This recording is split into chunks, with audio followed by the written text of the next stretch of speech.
So just a quick video with some thoughts on making Sudis. I've made 2 of these so far. The materials, lime wood. It's a hardwood. As I mentioned earlier, it had agricultural uses. And it's a nice, strong, sturdy, but heavy wood. Each one of these weighs 5 kilos. Yeah, it's a great wood to work with. Using the different tools. Making it was a lot of fun, pleasure. I used the axe most of the time. I think 85% of the time I was using this to carve it to shape. It took me about 2 hours per Sudis, although I must say, having made these, by the time I got onto the second one, I was a lot faster.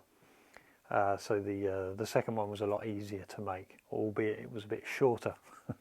But yeah, it was, I think, in the hands of an expert, you could probably carve one of these out in under an hour using an axe.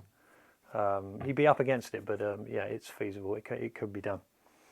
But yeah, you could make these solely using an axe. You don't have to use all the tools that I used, Roman or otherwise. For me, a simple conclusion. For me, it's a defensive obstruction on the battlefield. I can't see it being used as any kind of throwing weapon or anything like that. It's just too heavy. So yeah, these would be assembled like so. Obviously, we had a third and a fourth one, and it would form a tetrahedron or a caltrop on the battlefield. That would weigh up, what, almost 20 kilos. So difficult to move. And then obviously difficult to manoeuvre around also if you're charging down the Romans with your shield and spear in hand. Interesting. One of the interesting aspects which I thought I'd bring up is the hand grip, the medial hand grip here. And obviously we just showed you how that helps interlock with the second Sudis. So was it a hand grip, or was it designed to just help them be lashed together when they form the obstruction? For me, if I were to conclude, I would say that yeah, it was this was to enable them to be lashed together, and then also just handy for carrying at the same time. I could be wrong.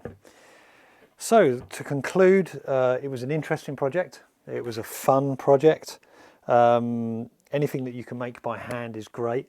You're connecting with the past. This is an item that was made over 2,000 years ago. And here we are in this day and age reproducing it by hand using an axe and some tools that are similar to the ones used at the time. To think that a legionary of 2,000 years ago was doing what I'm doing now, right now. Obviously, I doubt he enjoyed it as much as I did. So probably he's sweating buckets because the enemy are coming, and he needs to get these defences up quick. So yeah, I hope you enjoyed it as much as I did, and I look forward to making some more videos. And if you have any thoughts and comments on this, please share them with me. It's one of the reasons I'm doing this, to learn, but then also share that with you all. Okay, thank you very much for watching, and I'll be back with another video soon. Goodbye.